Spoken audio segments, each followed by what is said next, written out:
a few of the people. We had one victim last night.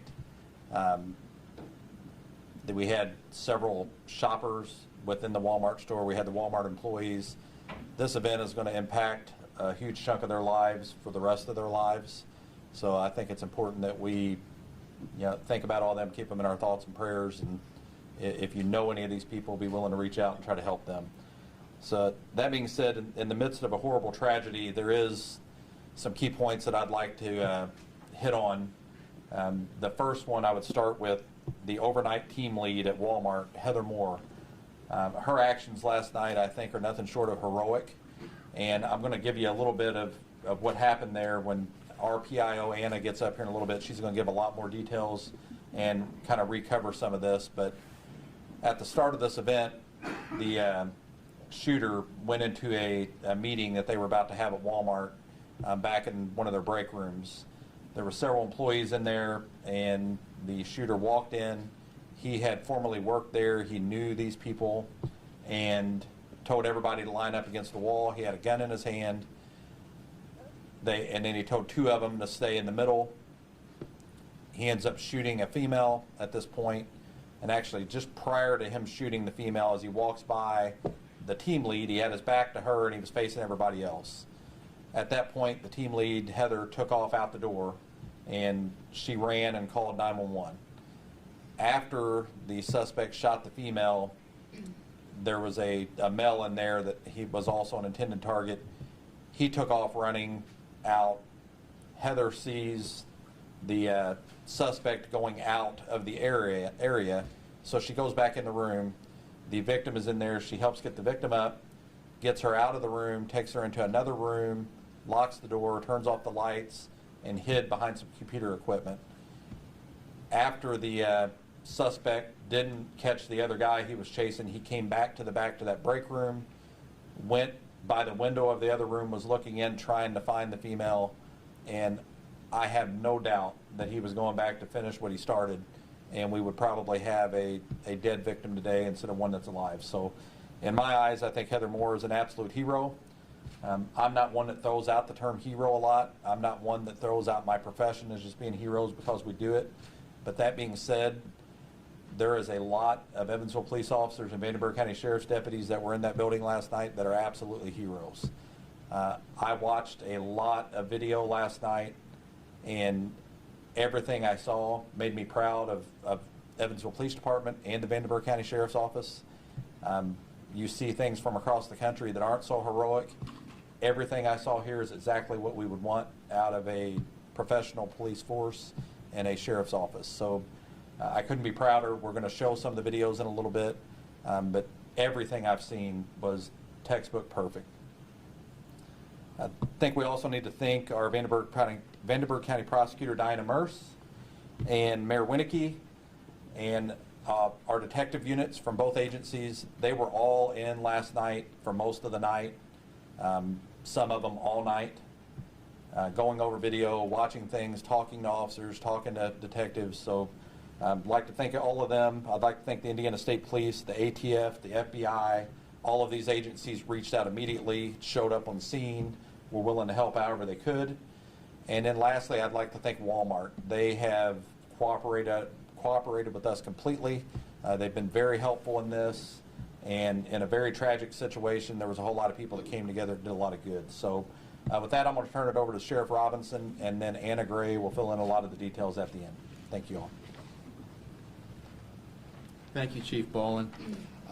Last night could have been so much worse, and I am incredibly thankful to the quick response that the Sheriff's Office and the Evansville Police Department had. As I said to some of the news organizations last night, we did not wait. We arrived, we took the training that we've been working on for the past 20 years, joint training where we assemble quickly, respond decisively, and neutralize a threat before, so that we can reduce the loss of life immediately.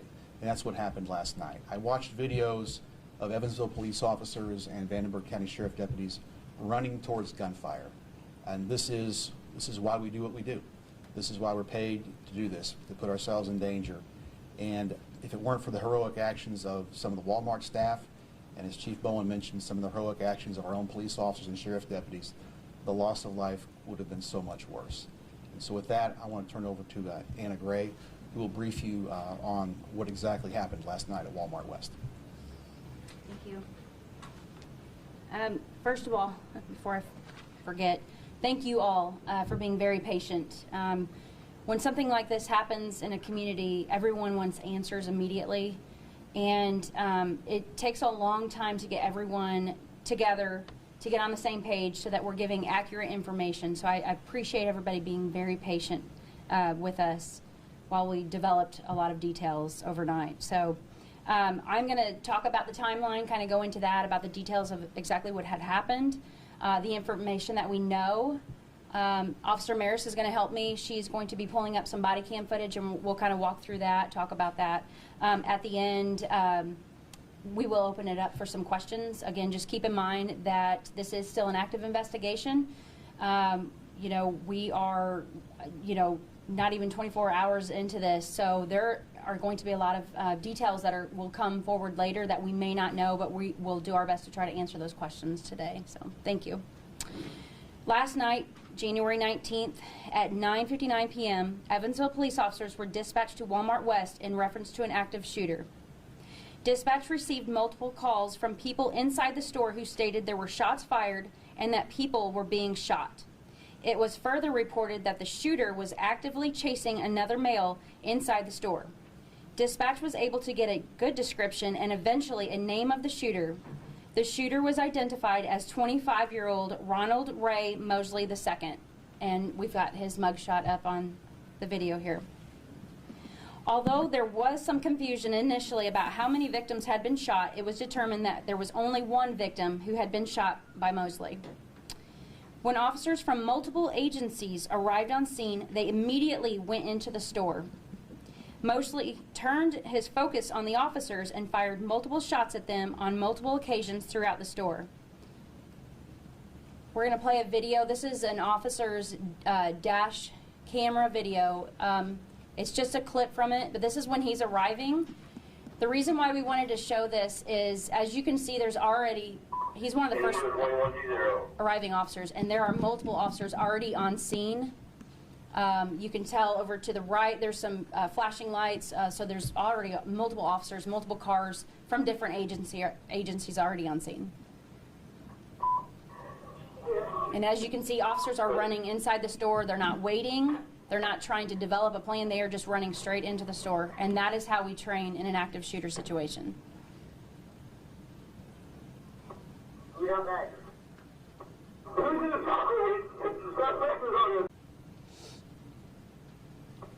And as you can see, there's also officers in plain clothes, officers in uniform. We had officers who were off duty at events working, deputies as well. We had officers and deputies responding from home. And we had detectives responding, so different personnel training are working together on this as well. By the way, I want to mention, when officers went inside the building, they had to clear over 200,000 square feet while they were searching for Mosley and searching for victims, and during the times when they were taking gunfire. This is actually from our body cam footage. It's a GPS, and it actually tracks the officer's movement. And so where you see the arrow and then the green box right there, that is actually where the officer started and where he stops. And as you can tell, that is a lot of area in the building. That is searching for, again, the shooter. Those are times when they're taking gunfire from the shooter where they had to take cover, and actively searching for him again, and then also clearing the building. They cleared the building multiple times last night just to make sure that we didn't miss any victims, and that we didn't, we wanted to make sure that there wasn't a second shooter. At one time, Mosley exited a door that led outside to the parking lot. There were officers who were standing outside near the door, and Mosley fired shots at those officers. Again, that was outside in the parking lot. And this is going to be a video here from an officer who was, so just to kind of talk about that a little bit, that's a pretty emotional video. So what's going on inside, there are a lot of officers inside the building searching, clearing, and looking for Mosley at this time. These officers were on the outside perimeter watching the outside doors. the one officer you hear, they say over the radio, shots fired inside the electronics area, and that officer said, this is the door, this goes into the electronics door. She's just shopped there before. She was familiar with the building enough to know that door, and I have no doubt that saved a lot of officers from rushing into that back door, going to stand right there. What you don't see in the video, because the code is kind of blocking it, but the shooter does, when they say take cover, before he even exits, they say let's take cover behind here because that's the electronics door. The shooter does come out. He sees the officers, and he actually fires rounds at the officers, and thank God they had those vehicles right there for cover. And then they returned gunfire, and then he retreated back inside, which I'll talk about that as well. But so basically, that is what happened, which you can't see at all, but you can absolutely hear what's going on. The way those officers are communicating with other officers who are running up, and they're saying, be careful, he just came out, and, hey, he's in the electronics area. So a lot of communication going on, not just over the radio, but also between officers who were, near each other as well. Again, he retreated back inside the store once they fired back at him. Once he was back inside, Mosley continued to fire at officers, forcing them to fire back. Mosley was struck by gunfire and pronounced dead at the scene. From the time that the first 911 call came out to the time that Mosley was incapacitated, it was about 12 minutes. That seems like a lifetime for officers, but in the scheme of things, think about all the officers on scene searching for him, all the gunfire that took place inside and outside of the building. 12 minutes does not seem very long in the scheme of things for the response there. Officers were inside the building within 4 minutes of the first 911 call. Unfortunately, we don't have an accurate time. We know we heard radio traffic from inside with officers within that first 4 minutes, but we believe it's probably a quicker response than that because a lot of officers just got there, ran in, and they didn't get on the radio to call that they were on scene. And so sometimes it's kind of hard to document exactly who was the first one, but we do know that we had radio traffic in Walmart giving officers an update, and that was within that first 4 minutes. So that's pretty incredible as well. We're going to show another video here, and this is from one of our duty. This is just a great video. We're going to use this for training for sure, but I'll go ahead and let it play out. Kind of slow down. They're in searching mode at this time. Customers inside the store at this time and employees as well. Somebody hold that way.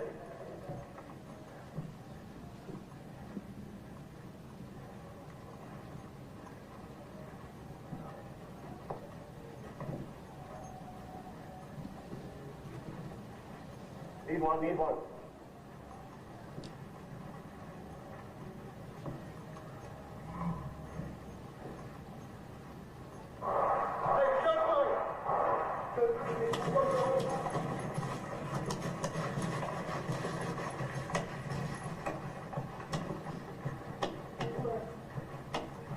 Push. Where's that last shot?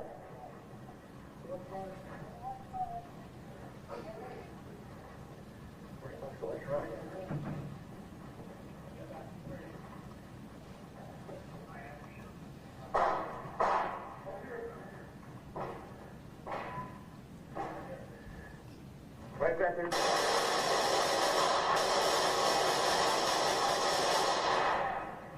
Sit down.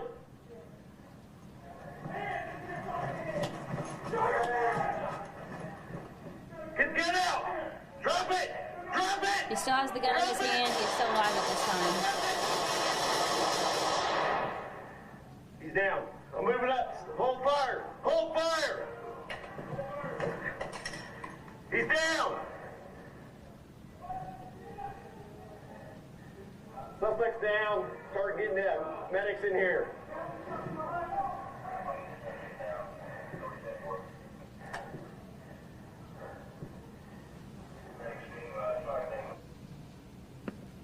So from there, there's actually officers with him. There's actually officers on, officers, I say officers loosely, it was with deputies as well, other first responders.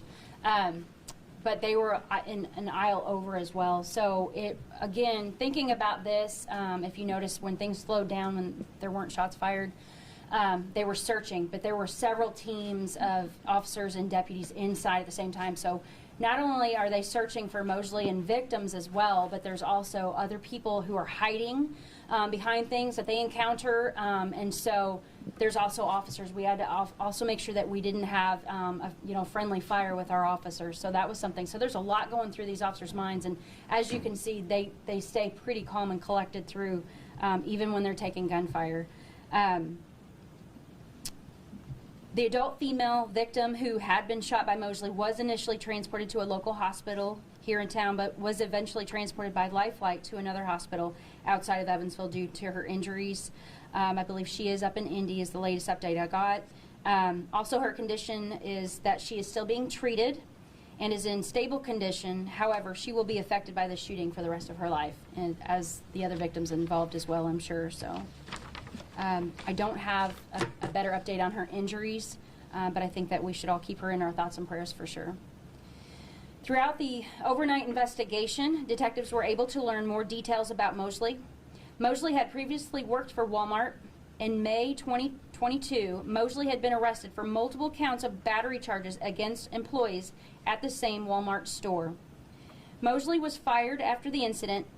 He was also barred from the Walmart stores, and protective orders were filed against Mosley on behalf of the victims. Mosley was in Vanderburgh County Superior Court yesterday for a hearing regarding the 2022 battery case. Based on the information at hand, we believe that Mosley was targeting the employees at this particular Walmart store. Detectives also learned that Mosley arrived on Walmart property on foot from a nearby gas station. There was an employee meeting set to begin at 10 p.m. yesterday evening. Employees were starting to gather in the break room getting ready for this meeting. Mosley entered the break room at that time and brandished a 9mm handgun. Mosley ordered all of the occupants of the room to stand against the back wall. One female employee identified herself as Heather, and this is the story that the chief told earlier, but she was able to escape the room without Mosley seeing her. He gave orders to the others to stand against the wall, but a female and a male victim to stay in the middle of the room. Mosley then shot the female victim in the face, and during that time, the male fled the room. Mosley pursued the male and went outside to the parking lot. During that time, while that was going on, everyone fled the break room, and that is when Heather went back in to check on the victim, and no doubt saved her. She, like Chief said earlier, took her out of that room, hid her in another location, and rendered aid to her. He did, like I believe the Chief said earlier, he did go back in. Once he went to the parking lot, he turned around, went back into the store, went back to the break room area, and it appeared that he was looking for the victim at that time, but he did not find her. Mosley then saw the responding officers and turned his attention towards them, and that's when he engaged in gunfire with the officers. It was determined that 7 EPD officers and 1 Vanderburgh County Sheriff's deputy discharged their duty weapon. At least 5 of the 7 EPD officers that were involved in the shooting hold the rank of sergeant or above. Per our protocol, the EPD officers involved in the shooting provided a blood sample at the hospital, and their weapons were seized for testing. The officers will be placed on paid administrative leave for at least several days, which is normal procedure. Obviously, these officers have been through a lot, and they need to be at home resting with their families. The EPD peer support team has also reached out to the officers involved in the incident to provide additional support and resources. We have an employee assistance program that is also a resource for our officers. We also learned that Walmart employees will be offered resources through their employee assistance program as well. And I'm sure Sheriff Robinson can talk more about this, but I'm sure they have resources as well for the deputies involved. We have not determined the exact number of officers who responded to the scene just yet, but we know it was well over 70 EPD officers and about 20 Vanderburgh County Sheriff's deputies. And there were numerous other responding officers from other agencies as well. Officers treated this situation as an active shooter situation. By EPD's definition, an active shooter is a gunman who is not stationary but is moving through an area and randomly or selectively shooting at victims. The response for an active shooter situation is that officers make immediate entry, locate the shooter, and stop him in the shortest amount of time. We believe that officers responding to this active shooter incident did just that. Had Mosley survived, he would be facing several serious felony charges, including multiple counts of criminal recklessness with a deadly weapon, criminal confinement with a deadly weapon, and multiple counts of attempted murder. I'm sure there would be other charges as well. This was a very tragic incident, and it really rocked our community. While it certainly could have been worse, our thoughts and prayers go out to the victim who was injured, as well as all of the victims who were involved in the incident. The teamwork between the different law enforcement agencies, our dispatch, and Walmart employees was outstanding. And I would like to wrap this up by adding a quote. This is from one of the officers who were involved.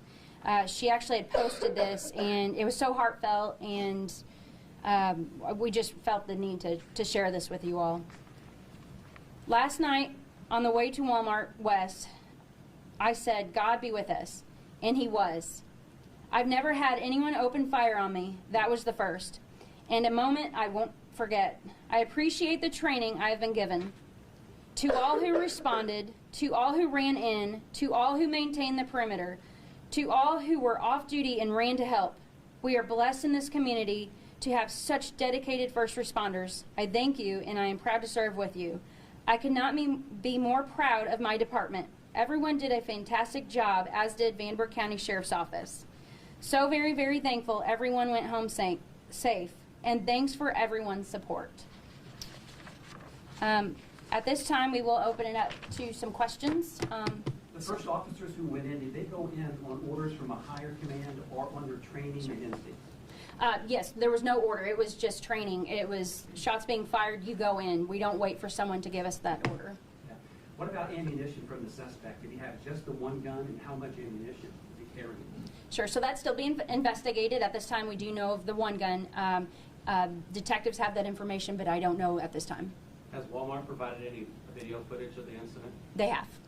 Were there any empty magazines found at the scene?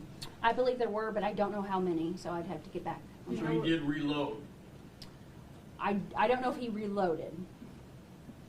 That's something that once we figure out how many shots were fired and all that, that's still being investigated. That'll take a little bit more than a couple days to figure that out. So. How many officers responded just initially?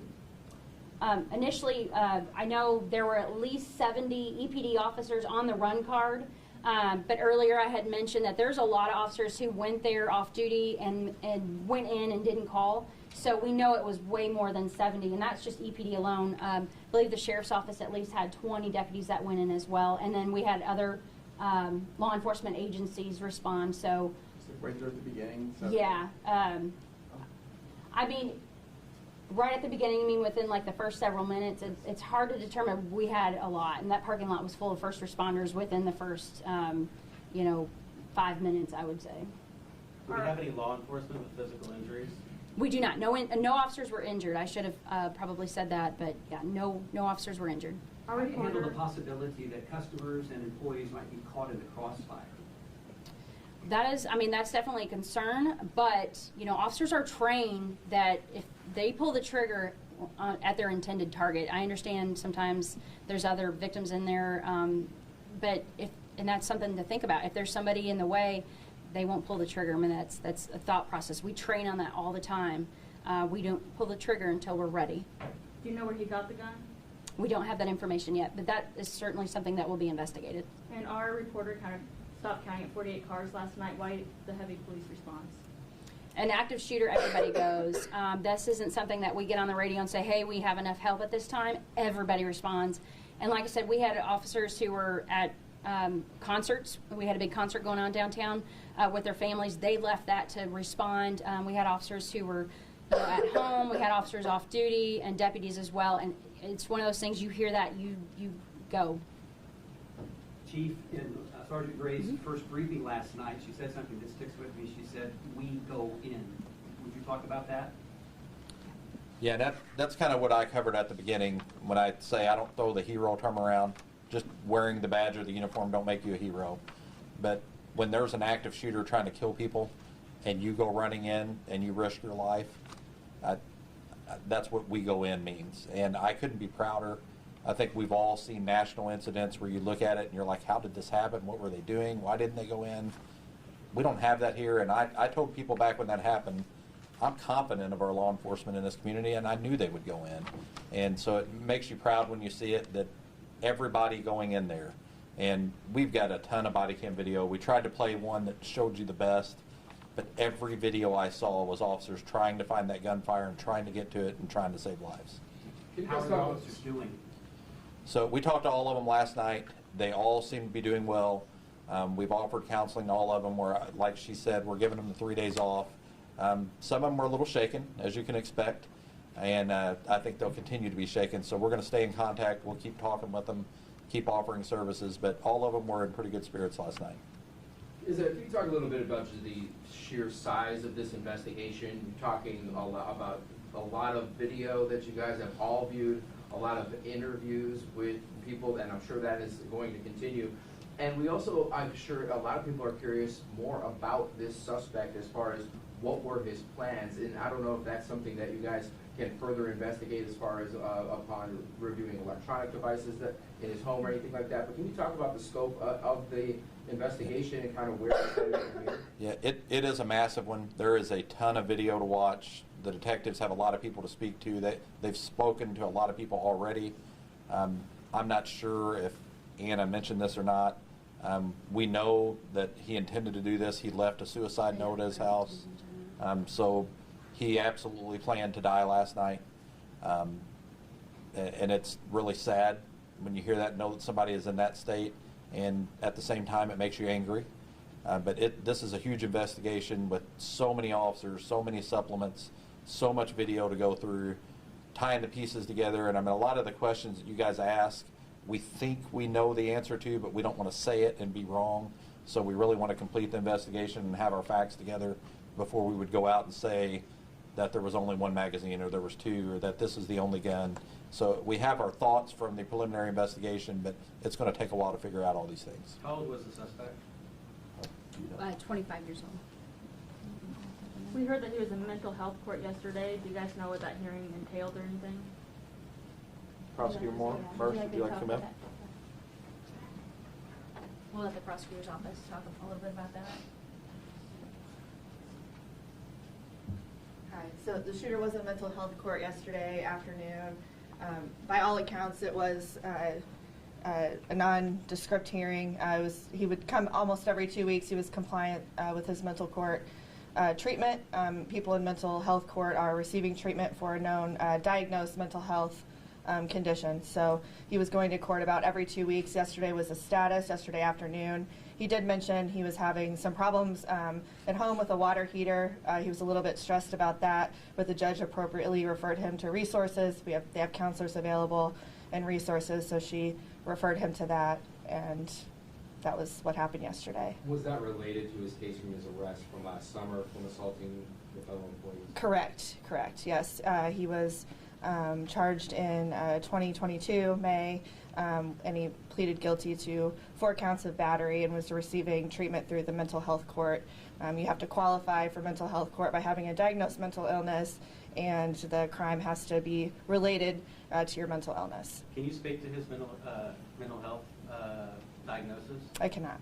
Are people in the mental health court allowed to own guns? Is that part of any rules that exist in the mental health court that you know of? It depends. So only nonviolent offenders are allowed to receive mental health court treatment. So isn't battery a violent offense though? There's certain crimes that are excluded from mental court health treatment, and the crime that he committed, a battery, wouldn't be one that would exclude him from owning a handgun necessarily. So. Do we know what the battery meant though? What happened? Just basically, when you say battery, what he did? The battery was involving former employees at Walmart. Was Walmart security involved in this last night? No, that's a good question. I don't know if we've confirmed that or not, so that I'm sure that is something that the detective office knows since they talked to a bunch of witnesses, employees. But as far as I know, I can't say that for sure. Hindsight is 20/20, but knowing what we know now about this suspect, is there anything that could have been done to prevent this? Let me chime in real Sure, quick. yeah, absolutely. If you look up on the board, this is the Walmart relations team, and for questions like whether they were involved last night or not, we direct you to them, and they'll be happy to answer. And then back to your other question. Yeah, back to that, I mean, always looking back at a situation, yeah, you always think, what more could have been done. I don't know the whole situation, since we still have to talk to people and find out exactly, still trying to piece it together. It's hard to answer that just yet, to find out, maybe there was more to the story or not, so. It's clearly awful, but to put things in perspective, there are millions of people are shopping at Walmarts today, and Walmarts are generally safe. Yeah, I was at Walmart yesterday shopping. You know, I never thought that that was going to happen several hours later. So, absolutely. Generally, yeah, it's a safe situation. This is one of those things where, again, we train employees, I'm sure, and again, this is something that we'll have to, you know, let Walmart speak on this, but I'm sure they've got some things in place as well for training on incidents like this. That's why a lot of businesses are going to this, but it's hard to predict this, but in the back of your mind, if you just, you know, go through this training, especially for officers, I mean, this is what we train for, and so. Are you aware of whether or not there were any customers in the store at the time that were involved in this in any way or any capacity? As far as involved, there were shoppers in the store. I think there were approximately 40. And just kind of given a rough number, again, still going through video to try to confirm that number, but there was around 40 shoppers at the time. As far as being directly involved, just speaking with them, several of them heard what had happened. No one was injured. No one else was injured by any gunfire to their level of what they actually witnessed. That would be the detectives would talk to them. Again, there may be more that fled before we had a chance to talk to them, so we do encourage that if someone did witness the event that they do call in and give us that information. You're not aware of any customers perhaps having a firearm of their own and trying to engage, or you're not in no situation such as that? That situation, to our knowledge, did not happen. Has there anything like this happened before in the community, and when might Walmart be open again? I don't have the answer about Walmart being open again. Again, this would be this Mr. Croson up here that we have. That would be something he could answer. We did turn the store back over to a Walmart employee, the manager, this morning. Around 5 a.m. is when we were finished with the crime scene. So that'll be up to them. But we, as far as the police department, have released the scene there. As far as having any other active threat situations in our community, we have. There's a couple I can think of. If you ask me the date right now, I can't think of them, but I can certainly give you a little bit of, we did have one at Diamond in Kentucky. It was actually an open air type of active threat where somebody was out shooting at people, and we had to deal with them outside of a building. So it was similar, but some things were a little bit different. And then we actually did have one at, and if I say this wrong, forgive me, I believe it was at the American Legion. Can anybody, what was VFW? We did have that in a couple of years ago. We had a situation like that. And I'm sure there's a few more over the years that can't think of off the top of my head, but certainly we've had those situations before. And again, we're constantly training for something like this. Do you think having a positive or a very well-described identification of the individual, of the suspect before or at the moment of the run, do you think that was instrumental in preventing any civilian casualties? Absolutely, absolutely. I think having a description, even a name was a bonus, but certainly a good description going into something like that. You know, we always encourage our dispatchers do a great job because people call and they're panicking, but they try to slow things down and what's a description, because we need to know when we're going in there, who are we looking for? I mean, there's, you know, 100 people running out of the building. Who are we looking for? The suspect could be one of them running out of the building. So yes, absolutely. Having a great description was very instrumental in targeting the suspect right off the bat. Will Heather Moore be coming forward to tell her story, or do you recognize, or do you think she's just enjoying some privacy and some rest? I would say, I can't speak for her for sure. Maybe eventually she will, but I can imagine going through something traumatic like this. She probably wants some quiet and rest for a little bit. She is a hero, and you know, I think we all would love for her to tell her story. That'll be, you know, up to her for sure if she wants to do that. I don't know if anyone has any. I don't know if you talked to her directly or not, but so. I would recommend if you're wanting to try to do that you also go through the Walmart relations, and they could probably help give you an answer to that. These officers are going to get some time off, of course, but it seems like on a day-to-day basis, officers are responding to either a shots fired call or an actual shooting, and even the most hardened professional officer must be carrying around a lot of daily stress. Can you speak to that and what you all do about it, Sure. not after, but all the way through? Yeah, absolutely. So our peer support team, a little bit more about that. It is made up of our officers on the department who have gone through some type of critical incident, and it's really, you know, again, with our employee assistance program as well for follow-up, but certainly we don't always have to wait to give an officer a couple of days off to just take a break if they've been through some type of critical incident. It doesn't have to be an active shooter necessarily. It could be any type of critical incident that a supervisor deems as a critical incident. So we certainly try to recognize the signs and symptoms in an officer who may be just experiencing just worn out and needing a break.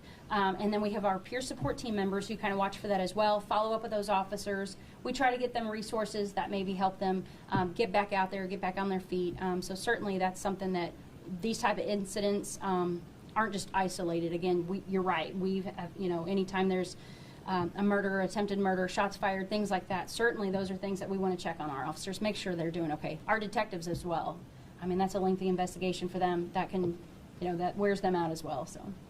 And I can Yeah, absolutely. add one more slight thing to that. On top of our peer support, we also have volunteer chaplains. When you're in emergency services, things like this, where your lives are on the line, there is a lot of faith, and there's different levels of faith, different religions, but we have a whole team of volunteer chaplains. One of them's actually in here today, Tyrone Edwards. One of them was out on scene most of the night last night, and they develop rapport with our officers. They get to know our officers personally. Our officers depend on a lot of these chaplains, and they reach out and talk to them and help. So we've got multiple fronts that are there to help the officers get through things such as this. You mentioned confusion about the amount of victims in the beginning. Could you speak at all to where the numbers started swirling from, Yeah. as far as 4 to 5 victims, and if that impacts anything? Sure. Yeah, absolutely. That's another thing that's a challenge sometimes is what dispatch is getting and what goes out to the officer sometimes can be confusing. So sometimes we're going to a situation where we think we may know what's going on and things change. In this particular situation, the call came out as an active shooter and that people were being shot, and that at least one person had been shot in the head. And so that's what, officers were going in thinking that. And it didn't change our response. Even if we would have thought that there was one person who is still an active shooter, so that wouldn't have changed anything. But officers were looking for victims. I think what happened was when the shots fired happened, people heard it, and people started running out, and I'm sure people were either falling down, tripping, trying to get out of the store, or ducking for cover. And so I think some people probably heard that, saw people falling, and associated that with perhaps they had been shot. So that was probably where the confusion, but it did come out in the 911 calls. That was another thing that's a huge communication factor is when the first responders go in, they do have to basically assess the situation as quickly as possible to give other officers information of what's going on. So I think that kind of cleared up the confusion. There was still, again, officers were still going through clearing even after the suspect was down to make sure that there weren't any victims that were perhaps injured and couldn't get out to us. Victims that maybe were hiding and scared to come out and things of that nature. So officers cleared that building multiple times last night, at least 3, maybe even 4 times, just going through, again, just to be sure that there was no one else inside that could have been injured. So. On that note, I'm sorry if you already said this, but as far as the employee meeting, how many employees are we talking about that were gathered there for that meeting? Sure. Do you know that number? We were in the neighborhood of the teens, and I may get this wrong, so please correct me if somebody does have that information. I believe it was about 12 employees. 12 to 13. However, there were approximately 40 employees working that night, roughly. So we will, that's something that. So approximately 80 people in the Yeah, store total then? that's correct. And this meeting hadn't started yet, so they were just beginning to gather into the room. And so, yeah, some of the employees, not all of the employees were in that room at the time. Do you know if there's an accomplice of some kind? Generally, you mentioned that the suspect once worked for Walmart and was terminated. Mm-hmm. So how was the suspect aware of this team meeting occurring that evening and at that time? And knowing that the people he may have been targeting were going to be at that meeting? Yeah, so at this time, we don't have any evidence that there was an accomplice. Again, this is still an active investigation, so not to say that could change, but at this time, we don't have any proof of that. But certainly, that is something that we hope to find out as far as that information. And I'm sure detectives are out there talking to people, going through other evidence, and that's something they may find out at a later time. One slight thing to add to that, the meeting is a nightly meeting, so I don't know how he knew that the individuals he wanted were working that night, but they have the meeting every night. You said he went there to die. Do you mean it was a suicide by cop thing? And if so, why would he need targets?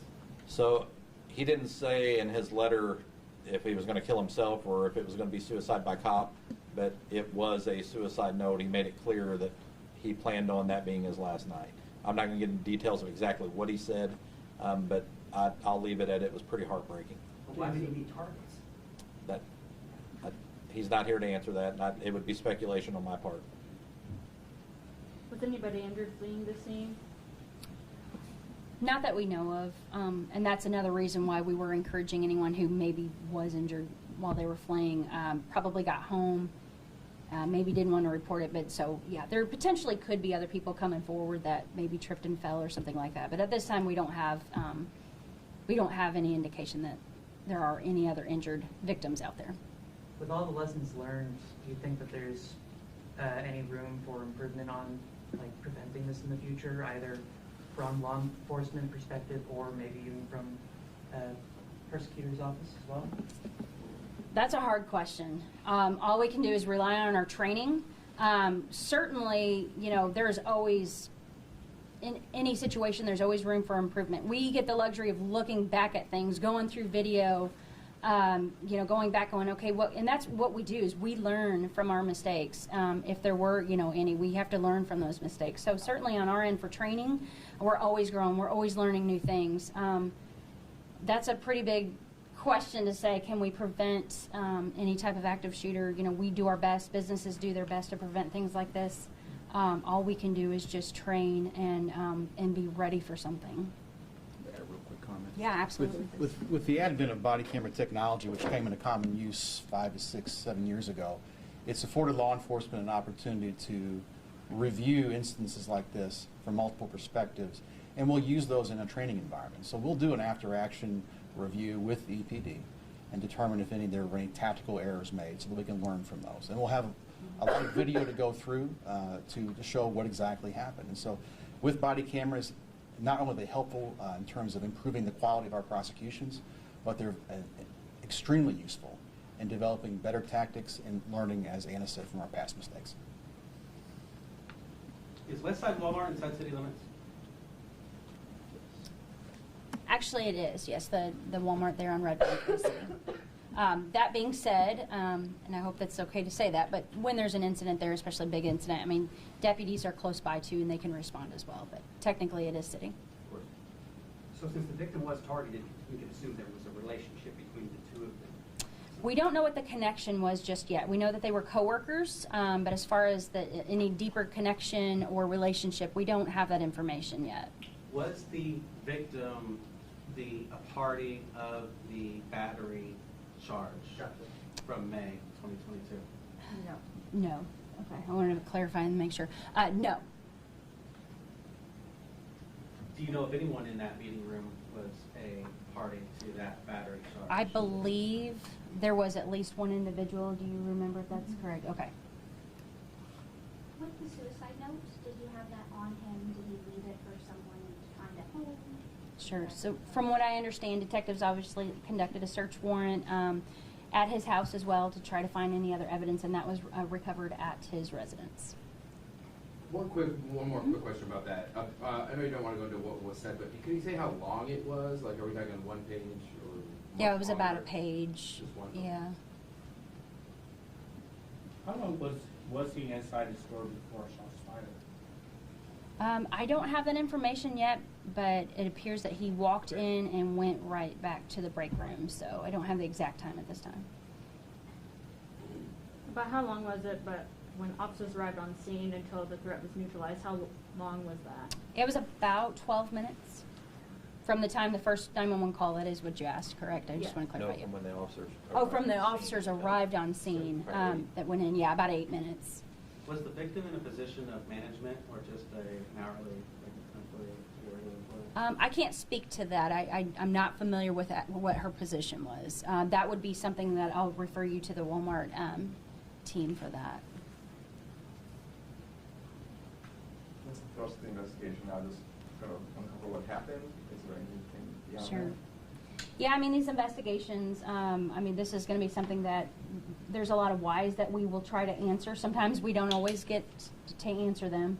But certainly this is something that, you know, given the situation, this is something that detectives are going to continue to talk to witnesses, speak with acquaintances and family members of both victim and suspect and anyone else that is involved to uncover maybe if there's any other, you know, connection or any other details that may come out. Especially, you know, there was a lot of questions about the gun and things like that. So certainly those things are going to still be investigated.